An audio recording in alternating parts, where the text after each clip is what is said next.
Trader Cobb Crypto Podcast. This is the Trader Cobb Crypto Podcast.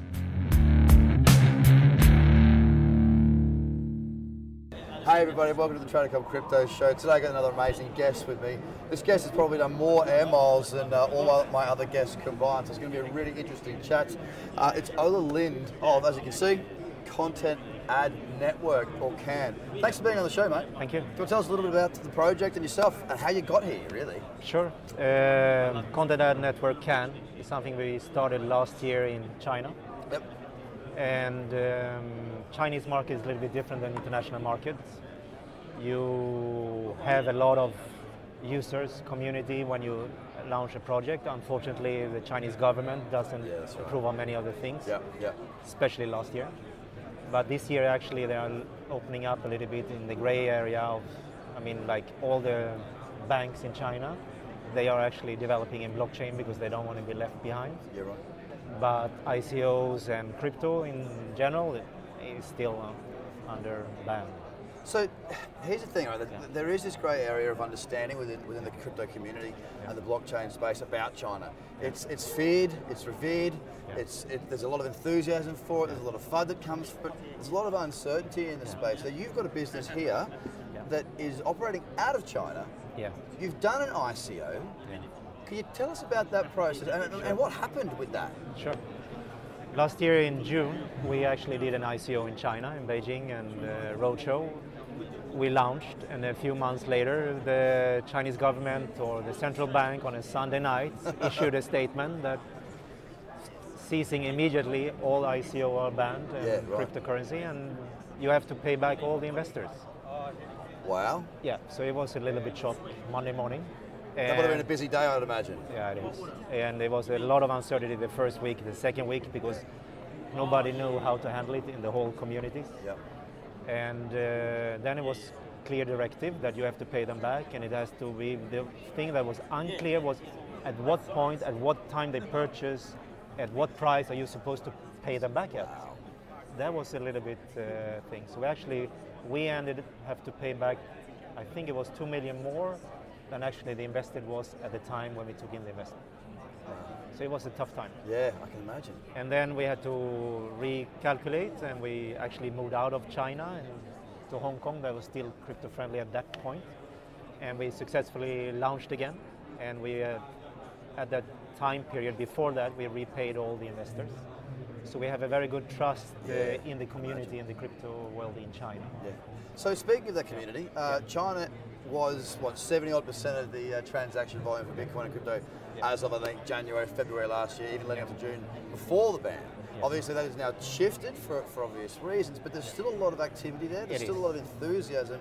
Is your community massive, or is it dwindled, or? No, it's massive. It's massive. It's still very, very big. And the thing is, there is a lot of development going on in China, and I think there's been a lot of what we call legally, all of the big players are still operating in China offices. How can they do that? Because they actually became agents. Oh, right. So they are not a... They're not that company, they are an agent of that company. Yeah, exactly, from existing outside. Okay, well that's an interesting thing. Because if you look at all the big players in the exchanges and everything, they all have offices in Shenzhen, in Beijing and so on, because of that reason that they develop blockchain, but operation is not done in China. Exactly. Yeah, it's like a loophole. Exactly. Okay. Now, one of the things I'm fascinated about is this, because I want to show this to all of you. Check that out. That is a real thing. Now, it's a thing for now. We're going to get it explained to us more by Ola, but as you know as well as I do, that for me personally, when I'm investing in projects, I'm looking for something that's a business. I want to invest in something that is, not some fairy idea. Nothing wrong with having big ideas, don't get me wrong, I'm not suggesting there's anything wrong with having big ideas.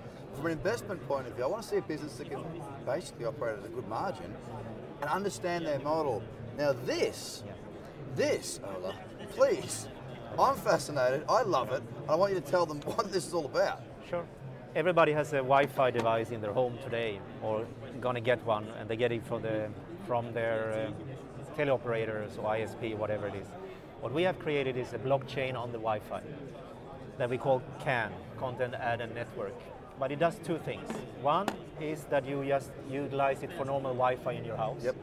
But most of the time, you don't use all the Wi-Fi or the internet, the bandwidth of your devices. So in exchange, you give us the bandwidth, the access to the bandwidth. We can use it for mining and content delivery and so on. And we tokenize you, we give you money for it. So in reality, in the end of the day, at the end of the month, we are actually giving free internet to the world, and this is our project, because it's a project we actually give away. We don't own it in the end. It's all going to be a project owned by the community. And we also have done the same with Content Delivery Network. So we have actually in China, we have a CDN license, where we can actually, with the new devices, we'll have a 2 terabyte storage. So we actually build the biggest decentralized CDN network globally is our goal with this. Wow. And because you have it in your home or so on, you are the one, the node, that is going to distribute the content, and you're going to get paid for it. And that's the concept of free internet. You can cash in your tokens, the CAN token. Yes. Is it CAN token, CIN? CAN token. Yeah. The CAN token, and that will pay for your internet, hopefully, or at least help part of that. Exactly. So it's helping with that process. Exactly. Now, here's the thing, right? This is a wonderful thing. It looks great, it's all cool, fantastic, it's real. How many of these have you actually sold? Well, when we started launching it, we did it a few months back. We did a presentation with it, and in 7 minutes and 31 seconds, we sold 10,000 of them. After 3 presentations and sold 30,000 plus devices, we decided we're going to stop a little bit, because first we have to actually manufacture all of them that we have done now, and we actually next month going to launch a new model that is even cooler and more high end. Yep. That we're going to start distributing outside of China, so the Western world. So, okay, so we're moving from China. Yes. We've sold a bunch of these. Actually, before we go outside of China, I want to stay in there for just a second, because there's 2 sides to this business, right? There's the content, the delivery of that content, and there's the free internet use of this effectively router, right? Yeah. Now, I can start to gel in my head and understand how you might actually create a business model around the advertising and the content delivery and that sort of thing. Is the business profitable right now with the sale of these devices and the use of these devices, or is this a Trojan horse? No, what we do with this is actually we sell them with a markup, because our business model with this one is that we're going to find distributors globally, and they have to make money out of it. Yep. And they get a percentage of the tokenization that has been done in their Within sold that, of the yeah, device. okay. Yep, within their Because wedge of it. it has Yep. to be a profitable business, Yeah. otherwise people will not be interested in participating. Yep. So that's our business model. So currently, you're the agent, so to speak. You've sold at least 30,000 in 7 minutes and 31 seconds, times 3. And now we're looking at a distribution network globally with a business model that allows them, there's enough margin in that allows the person selling it, the distributor in that country, to actually make money on the token from the mining and also for the sale of the unit. Exactly. The business model stands alone right now as it is. Imagine what it's going to do when it actually grows out. I'm really excited about this, because right now it's a low market cap, okay? It does have a lot of volume on OKX. Yes. It is moving, but it's a business that's like, we're not trying to go to the moon here on a spaceship. We're a business that is operating, it's profitable, and the scope is immense. What I'd like you to detail a little bit more is the ad part of this. Yeah, sure. Because for us, the most important, because we operated in China and the restrictions and so on, was to create a project that is actually worth for everybody that's involved. Yep. I mean, not only in China, globally. Yep. Everybody needs to have bandwidth internet today. I mean, it's a reality. You cannot operate your world without bandwidth. It's the way of the world. Yeah, exactly. But also to make it useful was one thing that we decided, that to be able to create a value in the ecosystem, advertisement is one part of it, and content delivery is another part of it. Yep. But all the content delivery today is all centralized. Yeah. So that means YouTube or them, they all put a caching server in every country. Oh, we know. And it costs a lot of money. Yep. So imagine now, every one of these devices creates actually a nodes globally, with a 2 terabyte of storage, Yep. they can deliver that content locally at the same, much faster Yep. speed at a much lesser cost. Meaning that big publishers, videocon streaming companies and so on, they can actually buy the access through that. We will take that monetary value Yep. and distribute it to the node owners and to the end users. Yep, okay. Everybody in the chain is actually benefiting from it. And it's sort of a, I guess, it's a localized distribution network of content.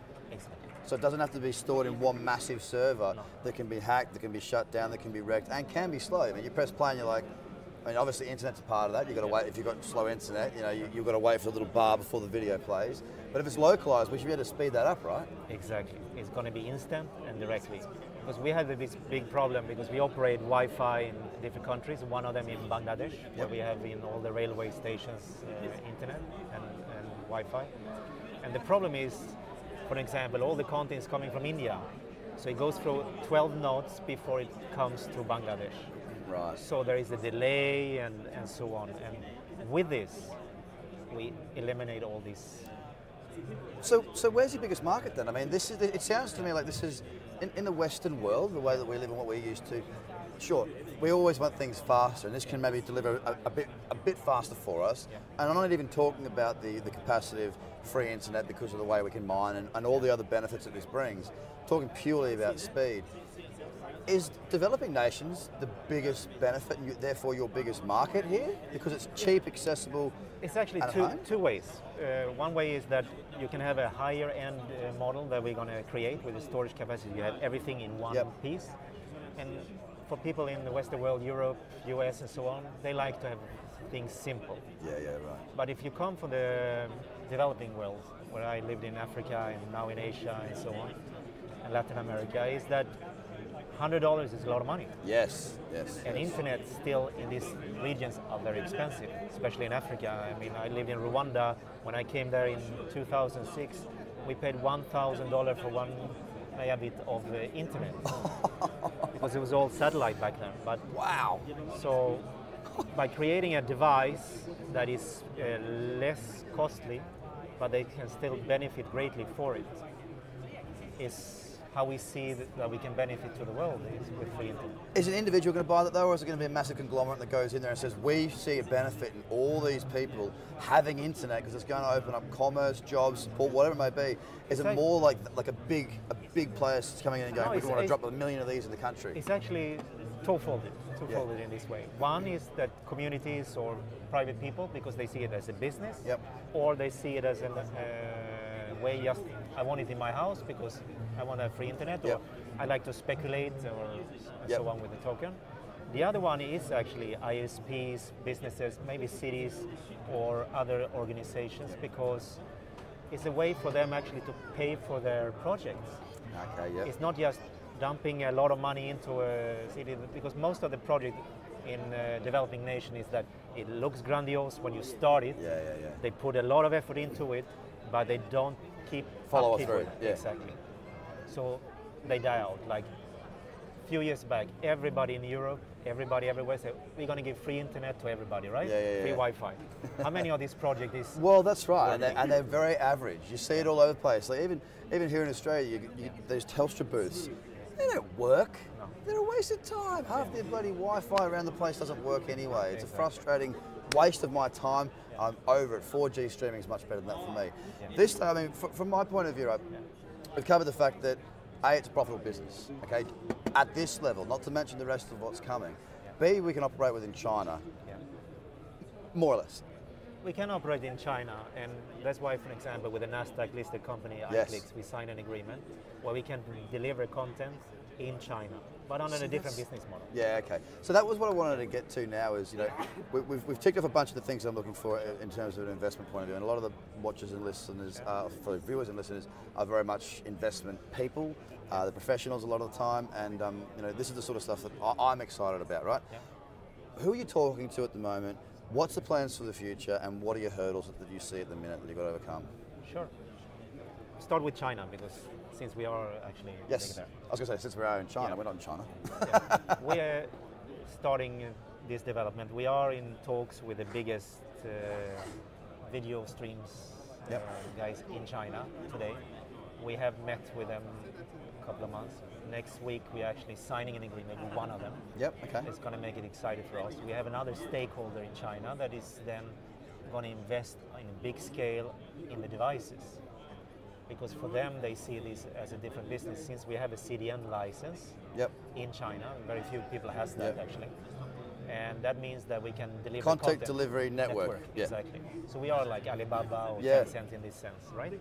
So they will see this as an investment opportunity, buy a very large quantity of them, distribute them for free Yep. through maybe the banking system, insurance business, or consumer-based business, for have them installed in their houses. Yep. And that creates immediately each of the device having 2 terabyte of storage times 1 million devices, for an example, creates the biggest decentralized It's network. a huge network for them. So we can actually compete immediately with Alibaba or Tencent overnight. And that's what they see as a business opportunity. So do I. Yeah. Well done. Jeez. There you go, guys. There's an exclusive for you. I don't even know what else to ask. I mean, And we see this, for example, look at this, Netflix, iFlix in the region of Yeah. Southeast Asia, all of these big delivery of bandwidth they need to deliver. Having this box creating, because as soon as they say I have 1 million devices out there, we're starting selling content, we're selling advertisement, the value of the token will increase. yes. As soon as the value of the token increase to a certain threshold, there is no brainer that if I put the device automatically, it's going to have It's free internet. exactly. Okay, so when you're mining it, does the block come down each time? Like, you get X amount for now, being an early adopter. Yeah. You know how mining works. Normally it will be that in the beginning, but when Okay. we change the model Yeah. into the free blockchain we are actually adding on in 2 months, it's going to be a little bit different. But obviously the early adopters is going to be the most beneficial. And how long have you been Yeah. operating for? Since last year. Since last year? Yeah. Wow, well done. There's a huge amount there that you've done in a short period of time. Took us 6 months to get this ready, but in the beginning we were actually very happy. But as you know, in any crypto world, especially in China, the community, if you don't perform, if you don't deliver, they will punish you. Off with his head, as it should be. As it should be. Yeah, sure, because it's accountability to your community. Absolutely. And look, you say you're going to do something, then bloody well do it. And if you're not going to do it, keep me updated as to what the issues are so I can understand, believe, and follow with your project and not just dump it. Exactly. So, one more question. Yeah. Why ICO when you've got a product that sells so well? Because we see this is just one part of the whole bigger picture. So you need the community involved Yeah. for the storage. Because it's actually the community that is going to own the project and going to drive the project, not us. Yeah. Okay. Look, is there anything else that you think you should add that would add any benefit? I mean, I'm stoked with what you've No, said. we, Is there we anything would like else? to continue giving information and Yep. also updates what's going to Yeah, happen. that'd And be we also great. see the support of anybody outside of China that sees this is interesting. Yeah. Because we are actually in August going to start launching outside China. Well, I am looking forward to that. Very, very exciting project. This is a business, guys, on the blockchain that's making money through a very simple model that's going to look to expand into new markets, but also they haven't even begun. I'm really, really excited that I've met you, Ola, that I've met the project, and I look forward to keeping everybody updated. Where does everyone find out more information about yourself and the project online? Yeah, we have our website. Unfortunately, if you have Google Chrome, you can see it in English. Otherwise, it's just still in Chinese. But we actually, next couple of weeks, everything is going to be in a few more different languages. And also for ordering the devices, we are setting that up specifically because right now it's just inside China. Right. But it's MobiPromo.io. MobiPromo.io. Yes. Well, I reckon there'll be one of these in my office and at my home as soon as they possibly can be. Oh, absolute pleasure. Thank you very so much much. for being on the show, mate. We'll you. keep everyone updated with your progress as we go. Thank Guys, you. have a great day. Bye for now. Thank you. The Trader Cobb Crypto Podcast. Check out TraderCobb.com because experience matters.